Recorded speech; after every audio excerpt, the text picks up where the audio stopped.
um bairro residencial tranquilo no condado de Charlotte, Flórida. Um domingo à noite, igual a centenas de outros. Os vizinhos jantam, assistem televisão, se preparam para o início de uma nova semana. Ninguém desconfia que, em uma das casas, aconteceu algo capaz de abalar até mesmo os detetives mais experientes. Às 18 horas em ponto, uma ligação é feita para o serviço de emergência 911. Uma voz jovem soa calma, sem nenhum sinal de pânico. Ele informa que ocorreu um acidente. As perguntas do atendente não provocam nenhuma emoção nele. Ele responde de forma breve e clara, como se estivesse repetindo um texto decorado. Quando os policiais chegam ao local, são recebidos por um rapaz jovem. Ele está calmo, com as mãos nos bolsos e o olhar distante. Dentro da casa, a cena é assustadora. Em breve, os investigadores começarão a reconstruir os acontecimentos daquele dia, procurar inconsistências no relato do jovem e examinar o passado daquela família. Eles nem imaginam que, ao abrir esse caso, vão se deparar com uma história que começou muito antes daquela noite e que o passado já deixou para trás uma vítima sobre a qual ninguém mais perguntava. A família Griffith, à primeira vista, não se diferenciava em nada das típicas famílias americanas de classe média. Eles moravam em Oklahoma, na cidade de Tulsa, conhecida por sua atmosfera tranquila e pelos valores familiares tradicionais. No entanto, por trás da fachada de prosperidade, escondia-se um verdadeiro drama que, no futuro, levaria a acontecimentos trágicos. Charles Griffith nasceu em 12 de setembro de 1980, em Tulsa. Ele cresceu em uma família rica, onde se dava atenção especial à disciplina rigorosa. Seu pai era militar e sua mãe, professora do ensino fundamental. Desde a infância, Charles foi ensinado a seguir regras estritamente, ser firme em suas decisões e não demonstrar emoções. Essa educação mais tarde se refletiu em sua própria abordagem à vida familiar. Catherine Moore nasceu em 3 de maio de 1985 em Jacksonville, Flórida. Ao contrário de Charles, ela cresceu em uma família amigável e carinhosa. Seus pais, o casal idoso Robert e Linda Moore, viveram a vida inteira na mesma casa no condado de Charlotte, Flórida. Desde a infância, Catherine sonhava em ser professora, adorava crianças e acreditava em tratar as pessoas com bondade. Eles se conheceram em 1999, na Universidade de Oklahoma. Catherine veio da Flórida para Oklahoma para estudar na Faculdade de Pedagogia. Charles, na época estudante da Faculdade de Negócios, rapidamente chamou sua atenção. Ele era confiante, ambicioso e sabia como cortejar de maneira encantadora. Em 2001, após 2 anos de relacionamento, eles se casaram. Catherine tinha 16 anos e Charles 21. Logo após o casamento, nasceu o primeiro filho deles, Christopher Griffith. Em 1º de junho de 2002, um jovem casal tentava construir uma vida em família, mas já naquela época Charles começou a demonstrar sinais de um caráter despótico. Ele impunha regras rígidas, controlava as finanças e exigia obediência absoluta. O nascimento do segundo filho, Colin Griffith, em 14 de outubro de 2006, tornou-se mais um marco em suas vidas. Catherine esperava que isso fortalecesse a família, mas Charles, ao contrário, tornou-se ainda mais rígido. Ele via nos filhos uma continuação de si mesmo e buscava educá-los no espírito da obediência incondicional. Isso se aplicava especialmente a Colin, que desde a infância demonstrava frieza e falta de apego. Os primeiros sinais de alerta começaram a aparecer quando Colin completou 5 anos. Ele apresentava um comportamento incomum, raramente expressava emoções, não reagia a punições, podia ficar olhando para alguém por muito tempo sem piscar. Seu pai via isso como um sinal de força. No entanto, Catherine começava a perceber algo assustador nele. Em 2020, após quase 19 anos de casamento, Catherine não conseguiu mais suportar a tirania do marido e pediu o divórcio. O divórcio foi oficialmente registrado em 17 de agosto de 2020. Charles obteve a guarda exclusiva de Colin, já que o tribunal o considerou financeiramente estável e capaz de garantir um futuro melhor para o filho.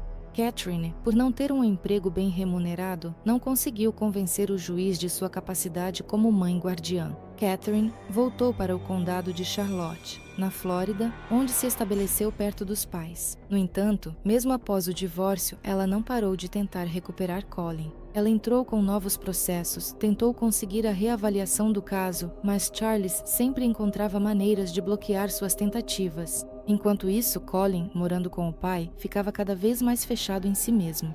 Na escola, ele praticamente não conversava com ninguém, estava imerso em videogames e não demonstrava interesse pelo mundo ao seu redor.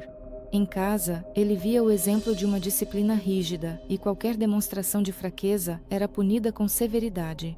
Catherine recebia dele mensagens raras, mas nelas não havia calor ou desejo de se comunicar. No entanto, em 2023, 3 anos após o divórcio, ela recebeu uma notícia que mudou tudo.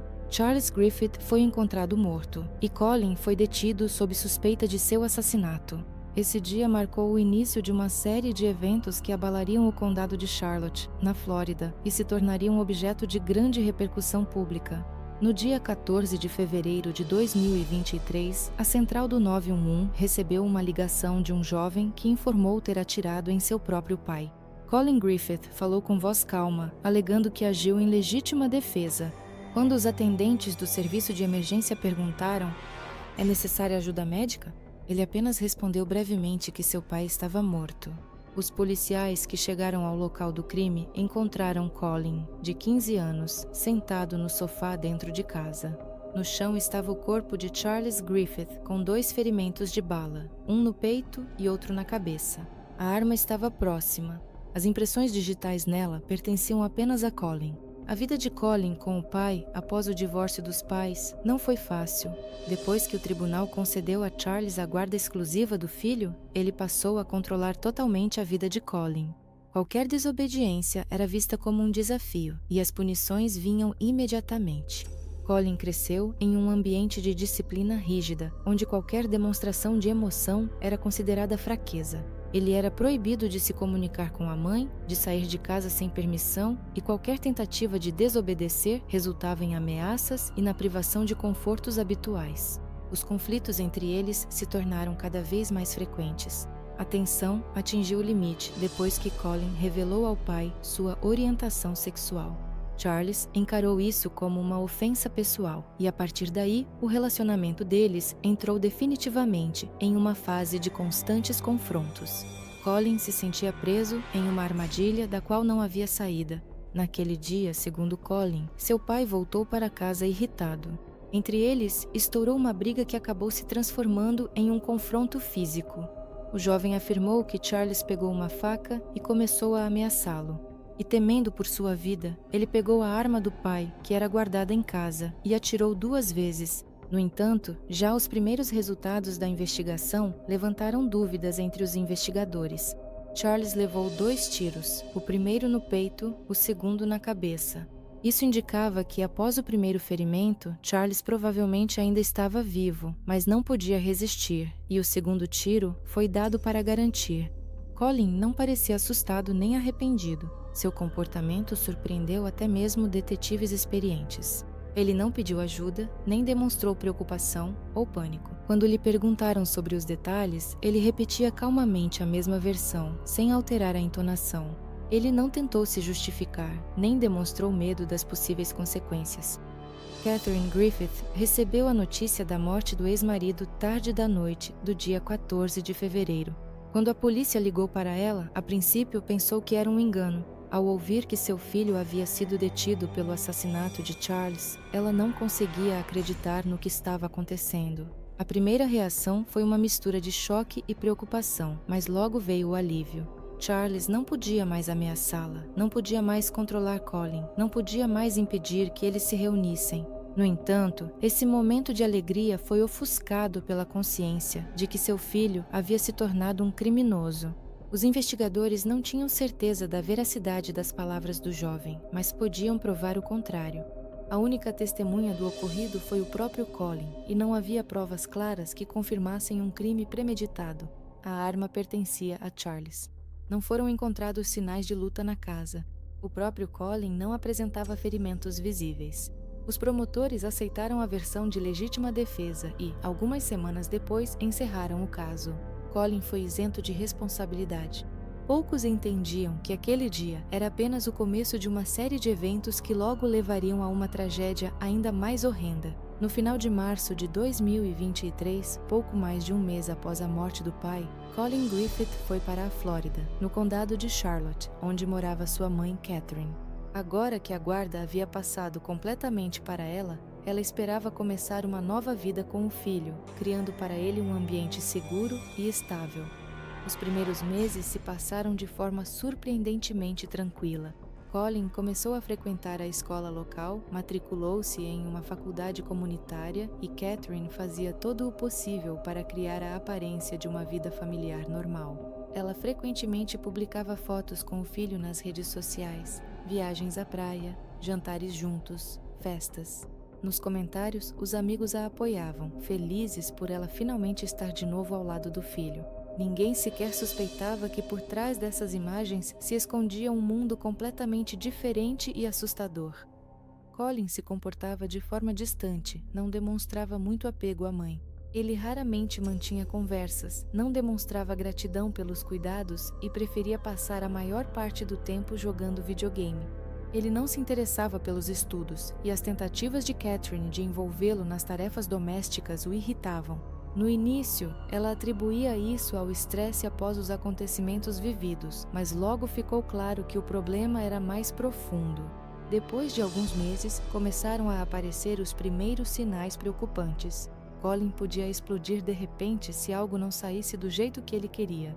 Ele ficava longos períodos sem sair do quarto, podia não responder aos pedidos da mãe e, nos momentos de briga, demonstrava uma indiferença assustadora. Seu rosto permanecia impassível mesmo quando Catherine tentava alcançá-lo com lágrimas e súplicas. No outono de 2023, o conflito atingiu o primeiro ápice. Catherine tentou limitar o tempo que Colin passava jogando videogame, exigindo que ele ajudasse em casa e prestasse atenção aos estudos. Em resposta, ele ficou furioso, pegou o controle e o atirou contra a parede. Depois, sem dizer uma palavra, saiu de casa e não voltou por várias horas. Quando ele voltou, agiu como se nada tivesse acontecido. A situação piorava. Em novembro de 2023, ocorreu outro grande incidente. Catherine, mais uma vez, tentou fazer o filho cumprir suas obrigações em casa, mas Colin de repente a atacou. Ele empurrou a mãe no chão. Agarrou-a pelos cabelos e a pressionou contra o chão, gritando ameaças. A avó de Colin testemunhou o ocorrido, pois estava em casa naquele momento. Ela imediatamente ligou para a polícia. Quando os policiais chegaram, Colin tentou se justificar, alegando que sua mãe foi a primeira a atacá-lo. No entanto, o depoimento da avó desmentiu completamente a versão dele. Como resultado, Colin foi preso sob a acusação de violência doméstica. Após a detenção, ele foi encaminhado para uma avaliação psiquiátrica. Os médicos constataram sinais de graves distúrbios em seu comportamento, incluindo ausência de empatia, incapacidade de remorso e agressividade aumentada. Apesar das recomendações dos especialistas de que ele precisava de terapia prolongada, Colin foi solto após alguns meses e voltou a morar com a mãe. Catherine começou a ter medo de verdade do próprio filho. Ela compartilhava seus receios com amigos, mas não sabia o que fazer. Por um lado, era seu filho, a quem ela amava. Por outro, sentia que ele representava uma ameaça para ela. No entanto, mesmo assim, ela não podia imaginar que em breve esse medo se tornaria realidade. Após a internação psiquiátrica de Colin, seu comportamento não mudou. Ele continuava agressivo e permanecia frio com a mãe, mas agora a ameaçava abertamente. Os médicos, ao liberá-lo de volta para casa, registraram que o jovem não queria voltar para Catherine. Ele declarou que, se fosse forçado a morar com ela, mataria a si mesmo ou a ela. Essas palavras foram incluídas no relatório oficial, mas nenhuma medida adicional foi tomada. A polícia, por sua vez, estava ciente dos seus problemas. Quando, em fevereiro de 2024, ele fugiu novamente para a casa da avó, os policiais, ao detê-lo, redigiram um relatório no qual ele repetiu a mesma ameaça. Se o mandassem morar com a mãe de novo, ele a mataria. Os agentes da lei registraram esse fato, mas apenas o devolveram ao serviço social, e depois ele acabou novamente na casa de Catherine. A essa altura, Catherine já percebia que seu filho representava uma ameaça. Em conversas com amigos, ela admitia que tinha medo dele, que ele a ameaçava constantemente e se comportava de maneira cada vez mais estranha. Ela já havia dito várias vezes que duvidava da versão de legítima defesa que Colin apresentou após a morte do pai. Ela revisava os detalhes daquela tragédia e começava a entender que talvez ele tenha matado Charles, não porque temia por sua vida, mas porque queria se livrar dele. Apesar do medo, Catherine tentava amenizar a situação. Ela esperava que a bondade pudesse mudar o comportamento do filho. Na primavera de 2024, ela começou a comprar presentes caros para ele, incluindo novos gadgets e roupas, e lhe dava dinheiro para lazer. Em maio, quando ele terminou a escola, ela lhe deu um carro de presente. Ela achava que, dessa forma, ela conseguirá conquistar o carinho dele, mostrar que se importa com ele. Ela postava fotos nas redes sociais com felicitações assinadas, nas quais comemorava as conquistas do filho. As pessoas que observavam a vida deles de fora achavam que tudo estava melhorando. Nas fotos, eles pareciam uma família feliz, viajavam de férias, passavam tempo juntos. Mas por trás dessas imagens se escondia uma tensão que só aumentava. Catherine tentava convencer a si mesma de que estava fazendo tudo o que podia, mas sua intuição lhe dizia que ela vivia ao lado de uma pessoa que um dia poderia ultrapassar o limite. Logo, foi exatamente isso que aconteceu. Poucos dias antes da tragédia, o relacionamento entre Colin e Catherine voltou a ficar tenso. No dia 6 de setembro de 2024, eles tiveram um conflito. Colin, mais uma vez, se recusou a cumprir as tarefas domésticas, e Catherine exigiu que ele parasse de ignorar seus pedidos. Ele não gostava quando alguém tentava controlá-lo e reagiu de forma agressiva. No auge da briga, ele juntou suas coisas e saiu de casa, indo para a casa da avó. Essa não foi a primeira vez que Colin fugiu para lá, e a avó ficou assustada com a sua chegada. Ela sabia do que ele era capaz e temia que sua intervenção na situação pudesse se voltar contra ela. Quando Catherine descobriu onde o filho estava, decidiu que não podia mais permitir que ele fizesse o que quisesse. Na manhã do dia 8 de setembro, ela ligou para o filho e disse que, se ele não voltasse para casa, teria que informar a polícia e o conselho tutelar. Colin ignorou as palavras dela. Na parte da tarde, Catherine foi até a casa da mãe para buscar o filho pessoalmente. Era por volta das 4 horas da tarde. Segundo relatos dos vizinhos, uma discussão começou entre eles bem no quintal. Várias pessoas ouviram os gritos, mas apenas uma vizinha foi testemunha do que aconteceu. Ela viu Colin agarrar a mãe pelos cabelos de forma brusca e arrastá-la para dentro de casa. Catherine resistia, pedia para que ele a soltasse, mas ele não respondia. A porta se fechou com força e do lado de fora não se ouviu mais nada. Nenhum dos vizinhos chamou a polícia. A vizinha que viu ele arrastando a mãe à força para dentro de casa não teve coragem de intervir. Ela voltou para sua casa, decidindo não se envolver com aquilo. Mais tarde, ela admitiu que teve medo pela própria segurança. Se passaram 2 horas até que uma ligação fosse feita para o serviço de emergência. Colin informou ao atendente que sua mãe estava morta. Ele falava com voz calma, afirmando que durante a briga, Catherine pegou uma faca e começou a ameaçá-lo. Segundo ele, em determinado momento, ela tropeçou e caiu, cravando a lâmina no próprio pescoço. Colin enfatizou que tentou ajudá-la, mas já era tarde demais. Quando os policiais chegaram ao local, Colin os esperava do lado de fora. O comportamento dele não condizia com a situação. Ele não parecia estar abalado ou assustado. A primeira coisa que ele disse aos policiais foi: "Eu conheço meus direitos, preciso de um advogado." Ele não tentou explicar o que aconteceu, nem pediu ajuda para a mãe. Dentro da casa, eles encontraram o corpo de Catherine. A cena que Colin descreveu era impossível de imaginar na realidade. A faca entrou fundo demais e os ferimentos não correspondiam à versão dele. Para os investigadores, ficou claro que aquilo não era um acidente, mas sim um crime premeditado. Após a descoberta do corpo de Catherine Griffith, a equipe de investigação começou a examinar a cena do crime. Os peritos criminais registraram detalhadamente a disposição dos objetos na casa, o padrão das manchas de sangue e possíveis evidências que pudessem confirmar ou refutar a versão de Colin sobre um acidente. A primeira coisa que chamou a atenção dos peritos criminais foi a completa ausência de sinais de luta. Se a versão de Colin fosse verdadeira e sua mãe realmente tivesse tropeçado e caído sobre a faca, haveria indícios de movimentos caóticos na cena, arranhões no chão, objetos derrubados, vestígios de sangue em diferentes pontos. No entanto, nada disso foi encontrado. O corpo de Catherine estava deitado de forma alinhada, o sangue não estava espalhado e a própria faca penetrou profundamente demais, o que tornava a versão de uma queda acidental praticamente impossível. O patologista que chegou ao local examinou o corpo preliminarmente e imediatamente destacou vários pontos-chave. A profundidade da penetração da lâmina indicava o uso de força significativa. O ângulo do ferimento excluía a possibilidade de que Catherine pudesse ter caído acidentalmente sobre a faca exatamente daquela maneira. Os peritos também notaram que não havia cortes nas mãos da mulher, típicos de tentativas de se defender. Isso significava que ela ou não teve tempo de perceber o perigo, ou estava imobilizada no momento do golpe. Os detetives decidiram verificar se o depoimento de Colin correspondia à sua ligação para o 911. Eles ouviram atentamente a gravação e notaram um detalhe importante. Quando o atendente perguntou se a mãe precisava de ajuda médica, ele não tentou saber se havia algo que pudesse ser feito para salvá-la. Ele simplesmente afirmou que ela estava morta. Essa frieza parecia suspeita. Em seguida, os investigadores analisaram as evidências na casa.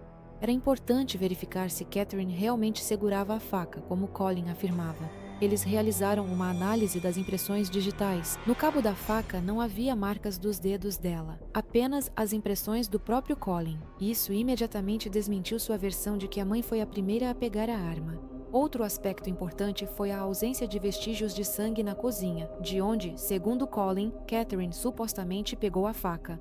Os peritos examinaram cuidadosamente as bancadas, o chão, as superfícies da cozinha, nada.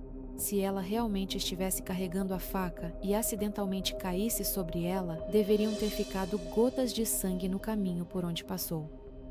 Um dos investigadores comparou os detalhes deste crime com o assassinato anterior de Charles Griffith. Ele revisou os materiais do caso de 2023 e percebeu uma semelhança impressionante. Em ambos os casos, Colin imediatamente chamava a polícia, dava explicações secas e objetivas, não demonstrava emoções e logo exigia um advogado. 2 crimes diferentes, mas o mesmo padrão de comportamento. Os investigadores decidiram realizar uma análise psicológica adicional em Colin, pois seu comportamento levantava sérias questões. A pedido deles, foram analisadas as conversas dele com psiquiatras durante a internação anterior. Soube-se que, 1 ano antes do crime contra a mãe, ele já a ameaçava, dizendo diretamente aos médicos que ou a mataria ou se mataria. Agora essas palavras se tornaram uma verdadeira previsão do que aconteceu. Além disso, os detetives analisaram os depoimentos das testemunhas. Uma das vizinhas viu Colin arrastar a mãe à força para dentro de casa, e outra ouviu gritos, mas não chamou a polícia.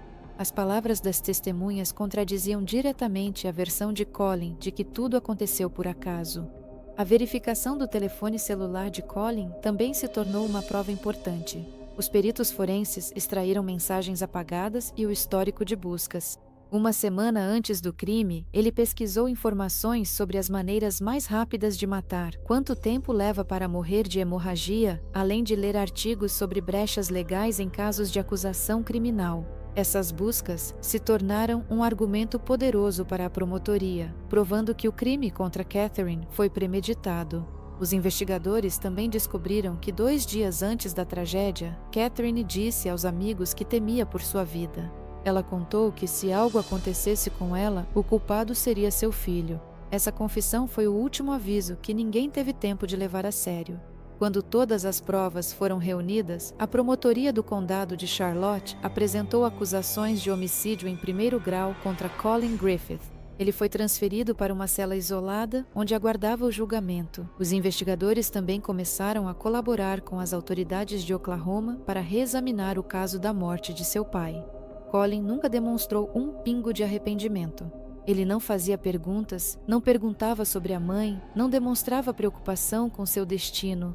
Os oficiais que o interrogaram chegaram a uma conclusão unânime. Diante deles estava uma pessoa sem emoções, fria, que não apenas mata, mas o faz sem o menor arrependimento. Considerando as circunstâncias do crime, os promotores declararam que buscariam para Colin a pena máxima, ou seja, prisão perpétua sem direito à liberdade condicional. No entanto, surgiu uma questão diante do tribunal sobre a sua idade. No momento do crime, Colin tinha 17 anos, o que poderia influenciar o andamento do processo. O Ministério Público entrou com um recurso para que ele fosse julgado como adulto. As leis do estado da Flórida permitem a aplicação dessa medida em relação a menores de idade, caso o crime seja de extrema crueldade e represente perigo para a sociedade. O tribunal acolheu este recurso e Colin passou a estar sob a jurisdição do sistema penal de adultos, o que significava uma punição mais severa. Os advogados de Colin tentaram basear a defesa na alegação de que ele era mentalmente instável e poderia ter agido de forma impulsiva. No entanto, a promotoria apresentou registros de suas conversas com psiquiatras, dos quais ficou claro que ele não só tinha consciência de suas ações, mas também, meses antes do crime, ameaçou diretamente a mãe, dizendo que mataria ela ou a si mesmo. Esse fato tornou-se um dos pontos-chave da acusação. A promotoria também levantou a questão sobre seu passado. Em 2023, Colin matou seu pai, mas na época o caso foi encerrado por falta de provas irrefutáveis. No entanto, agora que ficou claro que ele é capaz de cometer um crime sem remorso, as autoridades de Oklahoma decidiram considerar a possibilidade de reabrir a investigação. Os investigadores começaram a procurar possíveis testemunhas que pudessem lançar luz sobre os acontecimentos de fevereiro de 2023. Eles recorreram a amigos e conhecidos de Charles Griffith, bem como a ex-professores e colegas de classe de Colin, para descobrir se ele já havia manifestado anteriormente a intenção de causar mal ao próprio pai. A promotoria do condado de Charlotte também enviou para Oklahoma os materiais do caso atual, apontando o comportamento semelhante do acusado em ambos os casos. Durante a investigação, foram encontradas novas evidências. No arquivo da escola onde Colin estudava, foram encontrados depoimentos de um dos alunos, que lembrava que Colin, pouco antes da morte do pai, disse que gostaria de viver sem ele e que a morte do pai seria a melhor solução. Naquela época, ninguém levou isso a sério. Agora, porém, essas palavras eram vistas sob uma nova perspectiva. O promotor distrital de Oklahoma declarou que, se forem encontradas provas adicionais, o caso de Charles Griffith pode ser oficialmente reaberto. Para isso, seriam necessárias novas testemunhas ou provas diretas de que a versão de Colin sobre legítima defesa era falsa. Enquanto isso, o processo do caso de Catherine Griffith continuava. A acusação insistia em prisão perpétua sem direito à redução da pena. Os promotores enfatizavam que Colin não demonstrou nenhum arrependimento, não expressou remorso pelo que fez e manteve a frieza desde o momento da prisão. Colin, assim como durante o primeiro crime, não demonstrou emoções nem na sala do tribunal nem durante os interrogatórios. Seu comportamento foi o mesmo de 2023, quando falou sobre a morte do pai com a mesma tranquilidade com que agora relatava a morte da mãe. Isso só fortaleceu a posição da acusação. A sentença final no caso de Catherine Griffith ainda não foi proferida. No entanto, a principal intriga permanecia sendo a questão de saber se os investigadores de Oklahoma conseguiriam encontrar provas para acusá-lo oficialmente pelo crime contra Charles Griffith. Se isso acontecesse, Colin poderia receber uma pena adicional e excluir definitivamente até mesmo a menor possibilidade de sair em liberdade.